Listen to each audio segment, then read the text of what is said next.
This channel does not promote any violent, harmful, or illegal activities. All content provided by this channel is meant for an educational purpose only. আদালতে হাজিরা দিতে গিয়ে বিক্ষোভের মুখে নিশীথ প্রামাণিক সেই ছবি আমরা আপনাদের সামনে রাখতে চাইবো। নিশীথ প্রামাণিক আদালতে হাজিরা দিতে গিয়েছিলেন, কিন্তু সেখানে গিয়ে তাকে বিক্ষোভের সম্মুখীন হতে হয়। প্রাক্তন কেন্দ্রীয় স্বরাষ্ট্র প্রতিমন্ত্রীকে দেখে কালো পতাকা দেখানো হয়। দিনহাটা আদালতে যান নিশীথ প্রামাণিক, আর যখন তিনি পৌঁছন তারপরে আপনারা দেখতে পাচ্ছেন তার কনভয়ের চারপাশে কালো পতাকা দেখানো হয় নিশীথ প্রামাণিককে।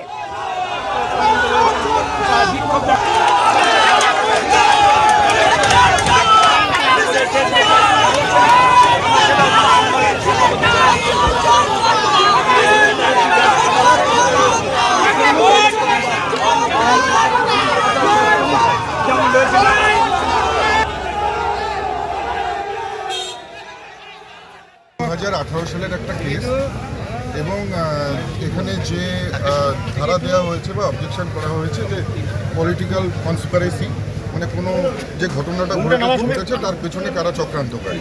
ভারতবর্ষে এই ধারায় এখন পর্যন্ত কেউ সাজা পায়নি এবং কারোর কোনো রকমের সাজা হয়নি। সো এই কেসটাও একটা ফেক কেস সম্পূর্ণ।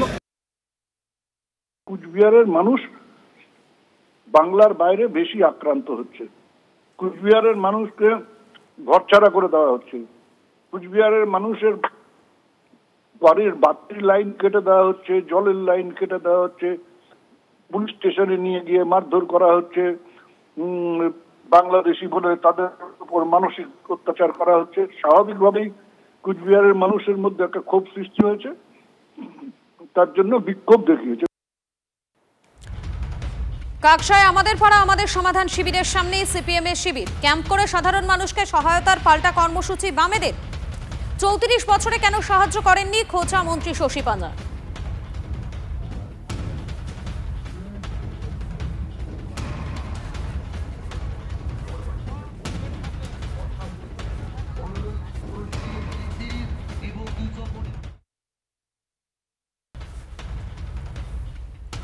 বেআইনি বালি লুঠের কারবারে এবারে নাম চড়ল ঝাড়গ্রাম জেলারও। লালগড়ে বালি মাফিয়াদের দাদাগিরির অভিযোগ, রাতভর উত্তেজনা ঝাড়গ্রামের লালগড়ে।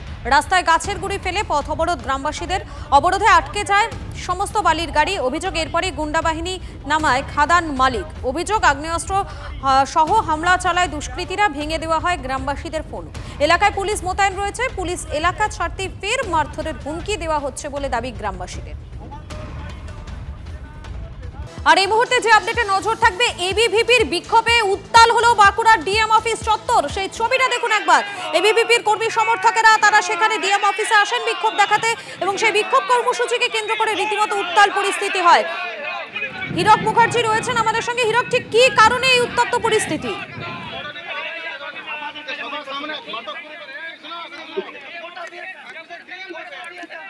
হীরক, শোনা যাচ্ছে আমার কথা?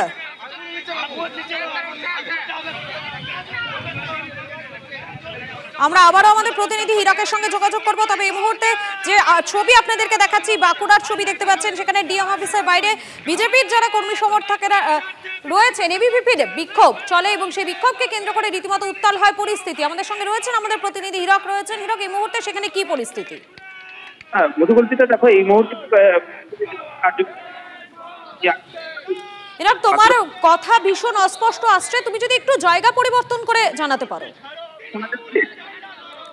একটু জায়গা পরিবর্তন করে যদি কথা বলো। শোনা যাচ্ছে? হ্যাঁ, শোনা যাচ্ছে, বলো। এই মুহূর্তে পরিস্থিতি একদম স্বাভাবিক রয়েছে এবং জেলা সচিবের দপ্তরের সামনে সমর্থকরা বিক্ষোভ, সেই জায়গায় পরিস্থিতি রয়েছে। তার পাশাপাশি 8জন বিক্ষোভকে আটক করে বাঁকুড়া বিভিন্ন কলেজে।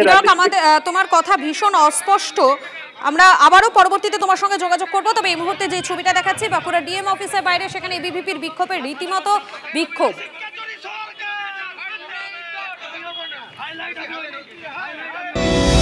কলকাতার মেট্রোর ইতিহাসে নতুন অধ্যায়। মেট্রোর নতুন 3 রুটের উদ্বোধনে জুড়বে শহর। বেলেঘাটা মেট্রো স্টেশন প্রধানমন্ত্রী নরেন্দ্র মোদীর হাত ধরে উদ্বোধন হতে চলেছে। 32 মিনিটেই হাওড়া থেকে সেক্টর 5, হাওড়া থেকে শিয়ালদা যেতে 11 মিনিট। জুড়ছে কলকাতার 2 বড় অফিস পাড়া, 26-এর আগে কি বার্তা প্রধানমন্ত্রীর? মোদির মেগা ইভেন্টের মেগা কভারেজ। ইতিহাসের সাক্ষী থাকবে। চোখ রাখুন TV9 বাংলায়।